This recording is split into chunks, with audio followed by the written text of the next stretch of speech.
ایک زندہ لاش کی طرح پھر رہا ہوں.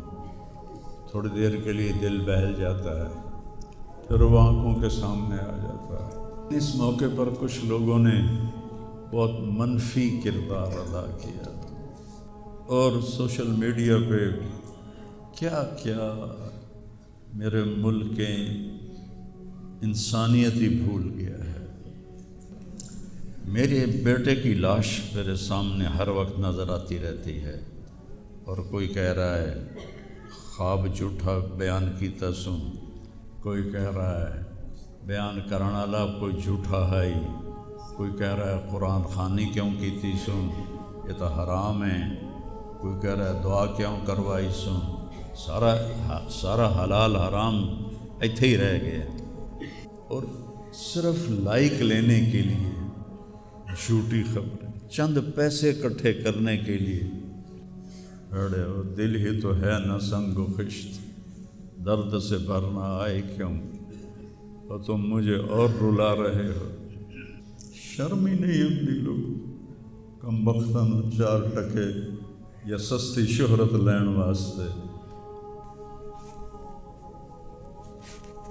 کرے بہت لوگوں نے تعزیت کی، لیکن اس موقع پر کچھ لوگوں نے بہت منفی کردار ادا کیا. میں ایک جوان بیٹے کی میت اٹھا رہا ہوں اور اس کو قبر میں اتار رہا ہوں، اور سوشل میڈیا پہ کیا کیا میرے ملک کے انسانیت ہی بھول گیا ہے. اسلام کو پتہ نہیں کیا بنا دیا ہے. اسلام تو آتا ہے جب نبی کی زندگی سامنے ہوتی ہے. تو کوئی خوابوں پہ تبصرے کر رہا ہے، اور کوئی میرے اوپر تنقید کر رہا ہے، کوئی میرے بیٹے کو کہہ رہا ہے مولوی کے بیٹے نے خودکشی کر لی. تو بتاؤ میرے اوپر کیا گزری ہوگی اس سے.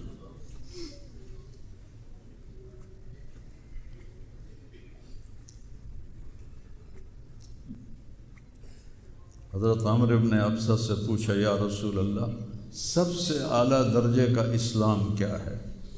ایک گل غور نال سنیں، سب سے اعلیٰ درجے کا اسلام کیا ہے؟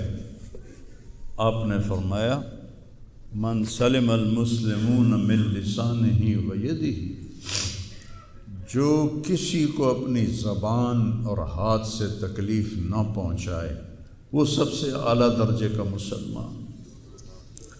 اب یہاں حال یہ ہے کہ دنیا دار ہوں، دین دار ہوں، علماء ہوں، ان کی زبانوں سے الفاظ نہیں نکلتے، ان کی زبانوں سے آگ نکلتی ہے، ان کی زبانیں آگ برساتی ہیں.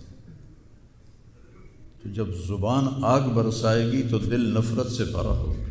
لیکن میں نے کہا یا اللہ، میں نے تجھ سے وعدہ کیا تھا کہ میں اپنی وجہ سے کبھی کسی سے نفرت نہیں کروں گا، کسی سے بغض نہیں رکھوں گا، کسی سے قطع تعلق نہیں کروں گا. آج مجھے یہ وعدہ پورا کرنے میں زور لگانا پڑ رہا ہے کہ ایک طرف مجھے اپنے بیٹے کی لاش نظر آتی ہے، تو ایک طرف ان نادانوں کے تبصرے نظر آتے ہیں. میں کسی کا نام نہیں لیتا، بھرا پڑا سوشل میڈیا، اور اتنی جھوٹی خبریں، اتنی جھوٹی خبریں، اتنی زخم پہ مرہم لگا.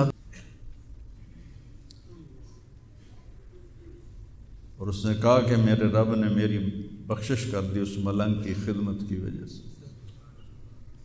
کسی پاگل دے کپڑے وٹامنا، ناوامنا، وہ دے وال کٹامنا، وہ دے نو کٹامنا، ایک زمیندار دے بیٹے دا اے کوئی سوکھا کام، وہ دے ماں پہ نان کر دے.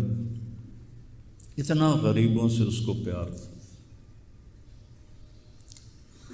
اور سخاوت کوٹ کوٹ کے بھری تھی، اور نوکروں کو بھی بھائی کہہ کر بلاتا تھا. ہم لوگ بلاتے ہیں اوے ایدے آ، ہمارے جو ہم نے اپنے والدین کو دیکھا، چاچے تائے بابے دیکھا، اوے برا، کہتا بھائی ادھر آئیے. یہ وجہ ہیرا بندے دا کھڑی جاوے تو دا کی حال اس